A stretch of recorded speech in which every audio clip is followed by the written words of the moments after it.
possible lawsuit is heating up. We're getting reactions from WNBA players, one being Marina Mabrey. It started as just another heated WNBA matchup until one split second changed everything. In a moment now, frozen in viral replays, Marina Mabrey didn't just commit a foul. She delivered a full-body hit on Caitlin Clark while no basketball play was even happening. That Marina Mabrey one from this year, the aftermath of the J.C. Sheldon eye gouge, but this extracurricular stuff that is blatantly not a basketball play. At first, it was another controversial clip in a season already loaded with tension. But then the Wall Street Journal dropped a bombshell. Labeling Clark's treatment in the league as part of a hostile work environment, that's when everything escalated fast. Now, whispers of a federal bureau investigation are spreading, and Mabrey's name is front and center. Instead of cooling the fire, her public outbursts and defensive interviews are adding fuel to the blaze. I believe that Mabrey now, that is Marina, is in a bit of a panic.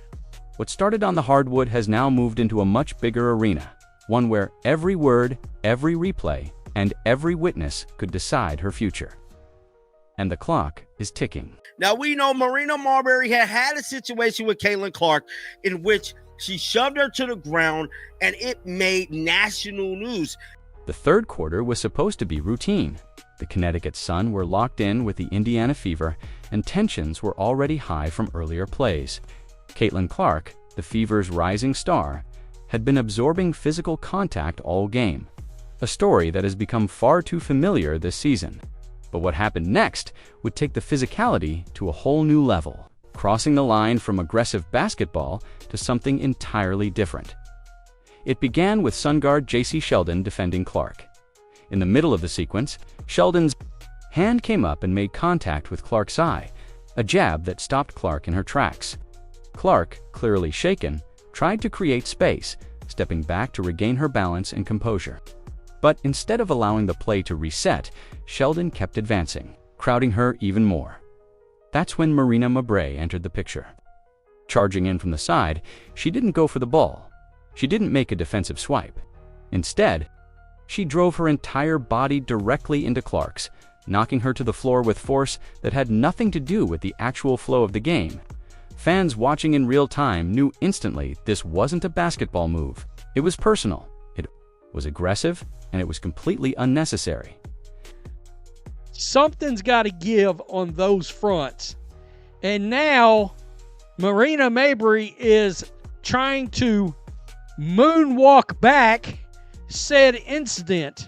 Now that somebody's actually talking about actual government involvement, of which that play by her, it wasn't even a play. Again, there was no play going on. That, I mean, you could call, look, if this happened out in public, some places, like, for example, where I live, if you did this to somebody, the cops are taking you to jail. The impact caused an immediate reaction. Clark hit the hardwood hard, teammates rushing to her aid, while Fever enforcer Sophie Cunningham stormed into the fray. Just 1 quarter later, Cunningham would escalate things further by throwing Sheldon to the ground, sparking even more chaos. The officials wasted no time issuing multiple technical fouls. But to many observers, the punishment didn't fit the act. Replays told the same story over and over. There was no live ball in Mabrey's hands, no scramble for possession. The shove, or as some called it, a body check, came entirely outside the normal run of play. Sports analysts and commentators quickly pointed out that, in other contexts, that type of hit could be classified as assault. In certain states, an action like that outside of sport could carry legal consequences. Social media erupted, with slow-motion angles circulating across platforms. Fans debated whether Mabrey's actions were retaliation for earlier physical exchanges with Clark, or just an unprovoked display of frustration. Either way, the optics were bad. This wasn't just about one player losing her cool, it was becoming a symbol of what many say is a larger, unchecked problem in the WNBA. Targeted aggression toward Caitlin Clark that crosses the line of fair. Competition by the time the game ended it was clear this single moment was more than just a foul in the stat sheet. It was a flashpoint, the kind that shifts conversations from post-game analysis to serious questions about safety, respect, and now, accountability. And for Marina Mabrey, it was the beginning of a storm she couldn't simply play her way out of. Basketball is a physical game. Elbows fly in the paint, bodies collide under the rim, and tempers flare when the stakes are high. But even in the most intense matchups, there's an unspoken code among players. Keep it within the game. Marina Mabrey's hit on Caitlin Clark shattered that line. This wasn't a hard foul while fighting for a rebound or a risky charge to stop a fast break. It happened with no basketball play in motion, no possession to fight for, and no competitive necessity to justify the contact. What makes this incident stand out isn't just the timing, but the intent it appeared to carry. In sports, timing is everything, and Mabrey's timing was damning. The ball was nowhere near her, the defense wasn't set, and Clark wasn't attempting a shot or pass. Instead, Mabrey moved into Clark's path deliberately, planting her shoulder and using her full weight to send her sprawling. It wasn't quick reaction. It was a decision. This is why commentators and analysts have put it in a different category than the usual WNBA physicality. People have pointed to 3 key moments in recent seasons where Clark took hits that seemed to go beyond the game. The first was Kennedy Carter's infamous blindside bump, a move so unrelated to basketball that it instantly went viral. The second was Diamond DeShields slamming into Clark like a football safety. Both drew heavy criticism, but Mabrey's shove may be the most blatant example yet of off-ball aggression. Here's why this matters. In basketball, officials judge fouls based on whether the contact is a legitimate attempt to make a play. When that's missing, it's no longer just about sports rules. It opens the door for broader questions about player safety and even legal boundaries. The idea of a hostile work environment isn't just corporate HR language. In professional sports, it applies when a player is repeatedly targeted in ways that make their workplace, the courts, unsafe, and the evidence is stacking up. Clark isn't just taking normal hard fouls. She's enduring repeated hits where the ball isn't even part of the action.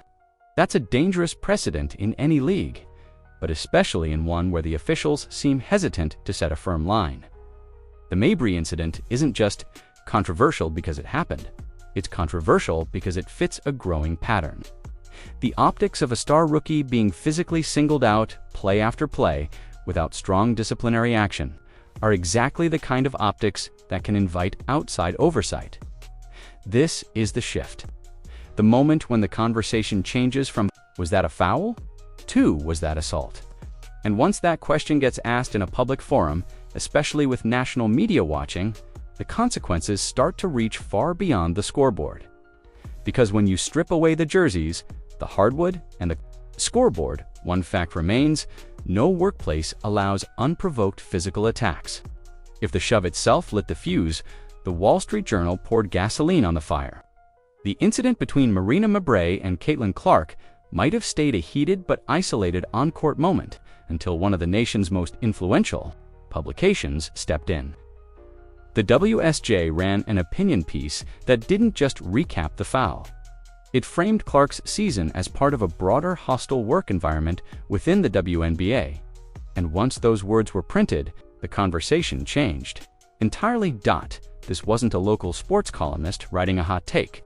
This was a major national outlet with global readership, putting the league's player conduct under a microscope. The article outlined specific plays that crossed the line, and Mabrey's shove was front and center alongside Kennedy Carter's blindside hit and Diamond DeShields' mid-court collision. By placing these incidents together, the WSJ built a compelling narrative. This wasn't coincidence, it was a pattern. The timing couldn't have been worse for Mabrey. The shove had already made the rounds on social media, sparking debates and slow-motion breakdowns. But the WSJ's piece elevated it beyond the realm of sports chatter. Suddenly, cable news hosts, political commentators, and former athletes were weighing in. The clip was being played not only on sports networks, but on morning news shows and primetime opinion programs. It wasn't just, did Mabrey foul Clark? Anymore, it was, is Caitlin Clark safe on the court? This kind of mainstream traction is rare for women's basketball, and that's part of why it hit so hard. WNBA controversies typically live in a closed loop of sports media, but this one broke out. On Fox News, the shove was discussed on Outnumbered in the middle of the day. Jason Whitlock dissected it on his platform. Even mainstream talk shows found space for it, usually showing the video with a split screen of heated commentary. For Mabrey, this meant she was no longer defending herself just to basketball fans. Her name was now being linked to terms like player safety, federal oversight, and workplace harassment in headlines. It's one thing to be the center of a sports controversy. It's another to have your actions discussed. Alongside legal definitions, the WSJ report also added fuel to calls for outside intervention. By highlighting the lack of decisive response from WNBA leadership, it suggested that only an external authority could truly address the issue. For fans, it raised a provocative question. If the league won't protect its players, who will? In this context, Mabrey's shove was no longer just about one player's judgment lapse. It became Exhibit A in a growing case for change. And with the national spotlight fixed firmly on her, every word she spoke and every move she made afterward would be scrutinized, not just for what it said about her, but for what it revealed about the league she plays in. The story was no longer contained to the court. Now it had legs, and it was running straight toward the highest levels of public and legal scrutiny. The idea of the Federal Bureau looking into a women's basketball game might sound extreme until you realize what's at stake. When the Wall Street Journal's report framed Caitlin Clark's treatment as part of a hostile work environment, it moved the conversation from sports commentary to potential workplace law violations. In professional sports, the court is the workplace, and every player is entitled to perform without fear of targeted, non-game-related physical harm. That's why. According to multiple reports and insider speculation, the Mabrey incident is now on the radar of federal authorities. This isn't about the standard review process that leagues use for flagrant fouls. This is about whether repeated, intentional, off-ball hits constitute something far more serious, and whether the WNBA is failing in its duty to protect its own employees. The precedent exists. In the past, both the NFL and MLB have seen players and executives questioned under oath about conduct, safety policies, and league responses. Congressional hearings have grilled NFL commissioners over player safety and concussions. Baseball has endured federal probes into doping scandals. If it can happen in billion-dollar leagues, it can happen in the WNBA, especially now that its biggest stars' well-being is in question. For Marina Mabrey, this possibility is a nightmare scenario. An internal league review might result in a fine or suspension, but a federal inquiry that comes with sworn testimony, recorded interviews, and no ability to spin the story through carefully crafted public statements. She wouldn't just be facing the court of public opinion, she'd be answering to officials who specialize in dissecting credibility. Imagine the hearing room, a row of suited investigators, piles of printed game footage, slow-motion clips, looping on screens, Mabrey being asked point-blank why she made contact with Clark when no basketball play was in progress. Every word she said would be cross-checked against video angles and prior statements, including her damned if I do Instagram comment and her later claim in interviews that she was simply protecting her teammate. The risk doesn't stop there. Once federal involvement is on the table, other players' incidents can be examined too. Kennedy Carter's blindside bump, Diamond DeShield's mid-court hit. They could all be pulled in as supporting evidence, and if the inquiry concludes there's a systemic problem, the WNBA itself could face serious pressure to overhaul officiating, discipline, and player conduct enforcement. This is the path the Mabrey shove has opened. What began as a single in-game flashpoint is now a potential catalyst for sweeping league reform, or, in the worst case for Mabrey, a permanent mark on her career. Because when the feds get involved, the game clock doesn't matter. The rules change, the stakes rise, and suddenly, the biggest battle isn't on the hardwood. It's in a legal arena where every move is recorded, and every foul has lasting consequences. If there's one thing crisis management experts will tell you, it's this: when the heat is on, say less. Unfortunately for Marina Mabrey, she did the opposite. In the days following her hit on Caitlin Clark, now under national and possibly federal scrutiny, Mabrey went live on Instagram, addressing the growing backlash in a way that only made the storm louder. Her words, "Damned if I do, damned if I don't." It was a short phrase, but it said a lot. Instead of showing restraint, it came off as defiant, almost daring critics to challenge her. Then came her August 10th interview with Sportskeeda's Marina. She insisted there was no malice, no targeted intent toward Clark, and even brought up a past playoff moment where Clark had thrown her into the benches without retaliation from her team. "She's competitive. I'm competitive," Mabrey explained, framing the shove as just another part of the game. But here's the problem. The video evidence told a different story. No possession fight, just a direct, full-body hit that knocked Clark off her feet. That disconnect between Mabrey's narrative and what fans could plainly see only fueled the perception that she was trying to rewrite history. Worse, her tone wasn't conciliatory. There was no acknowledgement that the optics were bad, no recognition of the growing concern for Clark's safety, and no sign that she understood why the incident had escalated beyond sports debate. Instead, she leaned into the "I don't care" posture, something that might work in a locker room, but plays disastrously in the court of public opinion. Social media took her comments and ran with them. Memes circulated, portraying her as unrepentant. Sports shows replayed her quotes alongside the shove, questioning her sincerity. The more she talked, the more she boxed herself in. Even fans who might have defended her on the grounds of competitiveness began shifting to the stance that she was mishandling the fallout. It's worth noting that this kind of public defense can have real consequences if a federal inquiry moves forward. Inconsistent statements, defensive posturing, and dismissive language can all be used to undermine credibility. If investigators perceive a pattern of minimizing or dodging responsibility, they'll press harder. By the end of that week, Mabrey's public image had shifted from tough competitor to reckless player in denial. Instead of letting the story die down, her outbursts gave it fresh life. And as the federal speculation intensified, her refusal to own even a sliver of fault made her look less like someone caught in a heated moment, and more like someone unwilling to face what that moment had set in motion.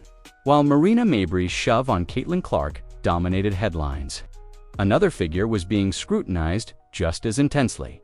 WNBA Commissioner Cathy Engelbert. As the league's top decision-maker, Engelbert is responsible for maintaining order, protecting players, and safeguarding the WNBA's public image. Yet, in the wake of the shove, her response was silence. No strong public statement condemning the incident, no sign of a formal crackdown, and no indication that the league was taking decisive action beyond standard officiating reviews. This silence didn't go unnoticed. To fans, it felt like the WNBA was more interested in avoiding controversy than addressing it. Critics argued that Engelbert's inaction sent a dangerous message that off-ball aggression against one of the league's biggest stars could be brushed aside as part of the game.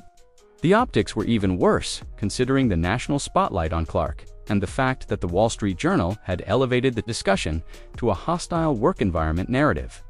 Behind the scenes, league insiders whispered about Engelbert's cautious approach. The WNBA has long navigated sensitive political and social dynamics.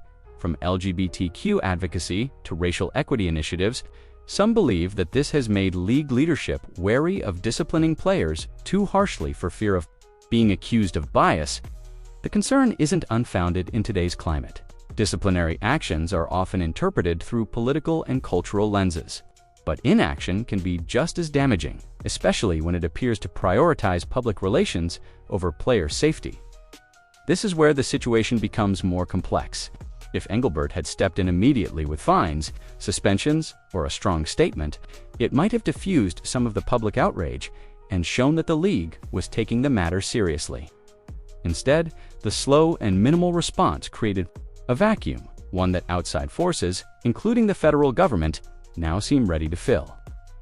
Once the possibility of an external investigation entered the conversation, the WNBA lost some control over its own narrative. The optics are brutal. On one side, you have video footage of Clark being blindsided with no ball in play. On the other, you have a commissioner who seems hesitant to take a stand. That hesitation fuels the perception that the league either can't or won't protect its players for Clark's growing fan base, many of whom are new to the WNBA. This raises doubts about the league's professionalism and long-term credibility. And if the federal government does move forward, Engelbert could be summoned to explain the league's handling of not only the Mabrey incident, but also similar plays from Carter, DeShields, and others. In that setting, silence won't be an option. She'll have to account for why the WNBA, in the eyes of many, let its most marketable star take repeated non-basketball hits without significant intervention. In the end, Engelbert's role in this isn't just about discipline, it's about leadership under pressure. And right now, the pressure is building, with no timeouts left to call. From the moment Marina Mabrey's shove on Caitlin Clark hit social media, the reaction was instant and polarizing. Clips from multiple angles flooded Twitter, Instagram, and TikTok, each sparking its own debate thread. On one side were fans, defending Mabrey, framing her actions as part of the game and accusing critics of overreacting. On the other side were those who saw it as blatant, dangerous, targeting the latest in a string of physical plays aimed at Clark that crossed the line. What set this backlash apart from typical sports discourse was its reach. It didn't stay confined to WNBA hards, casual fans, NBA followers, and even people with little interest in basketball weighed in. Many were drawn in by the viral nature of the clip and the controversy over whether it was a basketball move or outright assault. The Wall Street Journal's report only intensified things, giving critics a credible mainstream reference point for their outrage. The media quickly picked up on the divide. Sports talk shows ran heated segments replaying the shove while split-screening. Mabrey's "damned if I do" Instagram Live comment. News anchors introduced the clip with words like disturbing and troubling, while opinion hosts on major networks openly questioned whether Clark was being protected at all. Even late-night comedy shows made passing jabs about the WNBA needing to install hockey boards for Clark's games. For Mabrey, this was a nightmare scenario. Every replay of the shove was paired with scrutiny of her body language, facial expressions, and tone in interviews. Every time she insisted, she didn't care about fan reactions. Her words were clipped, shared, and dissected. In today's digital landscape, that kind of exposure doesn't just fade away, it builds momentum, often in ways the subject can't control. The backlash also began to impact the broader WNBA conversation. Some fans accused the league of protecting certain players while leaving others exposed, pointing to the lack of strong disciplinary action against Mabrey. Others warned that this kind of unchecked aggression could alienate new viewers, especially those tuning in to watch Clark. Sponsors and marketing partners were undoubtedly watching closely, aware that public perception can shift quickly in controversies. Then there was the social media crossfire between fan bases. Fever supporters and Clark fans flooded comment sections with demands for harsher penalties, while Mabrey's defenders pushed back, claiming bias and double standards. The arguments often devolved into personal attacks, further fueling the narrative that the WNBA was becoming as much about off-court drama as it was about the game itself. In this environment, the media's role became even more critical, with each segment, headline, and viral post. The pressure on both Mabrey and the league increased. Public opinion was no longer split neatly down the middle. The longer the controversy dragged on, the more it tilted toward the idea that something systemic was wrong. And with federal scrutiny looming, every angry tweet, every scathing editorial, and every replay of that shove was another reminder this wasn't going away anytime soon. The Marina Mabrey incident isn't just a chapter in a heated season, it's a fork in the road for the WNBA on one path. The league can acknowledge that what happened to Caitlin Clark is part of a troubling pattern and take real, decisive action to prevent it from happening again.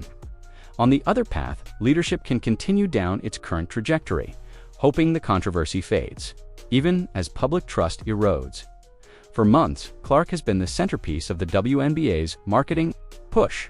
Her arrival has driven record viewership, ticket sales, and merchandise numbers. But with that, spotlight has come relentless physical targeting, much of it unrelated to legitimate basketball plays. The Mabrey shove, happening with no ball in play, is the clearest example yet.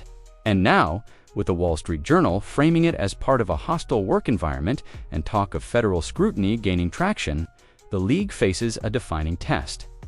the risk goes far beyond one player's safety. If Clark, the most marketable rookie in years, continues to face unchecked aggression, what message does that send to other young stars? If sponsors begin to associate the WNBA with unsafe play and internal chaos, how long before that impacts the league's financial growth?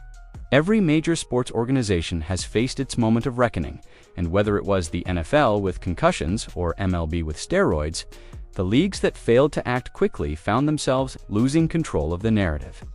Fixing the issue will require more than just a press release.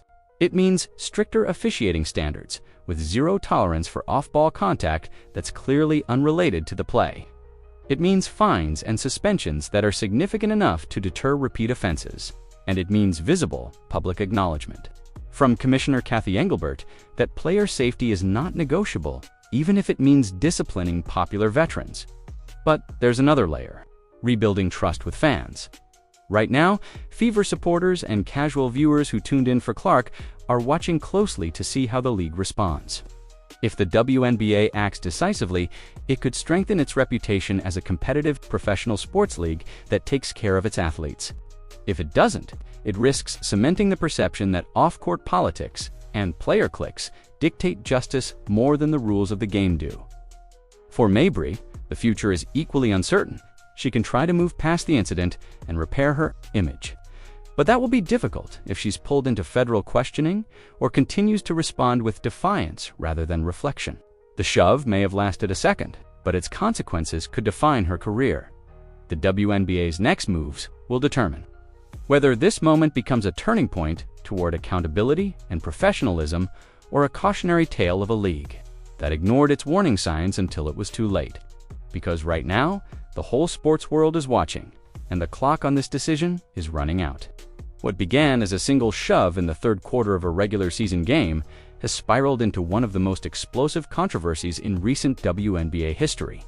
Marina Mabrey's hit on Caitlin Clark has gone from a viral sports clip to the centerpiece of national headlines, legal speculation, and growing demands for accountability. The Wall Street Journal's framing of Clark's treatment as part of a hostile work environment has turned up the heat, drawing in commentators far outside the basketball world and placing both Mabrey and the league itself under a microscope. For the WNBA, this is more than just managing a player incident. It's about defining what kind of league it wants to be. Will it take control of its narrative and prove it can protect its stars? Or will it let outside forces, including federal investigators, dictate the terms? For Mabrey, every statement and every appearance from this point on will shape how history remembers this moment. The stakes are bigger than one game, one season, or one rivalry. The next decisions from both player and league could determine not only careers, but the future credibility of the WNBA itself. And the clock to act is almost out.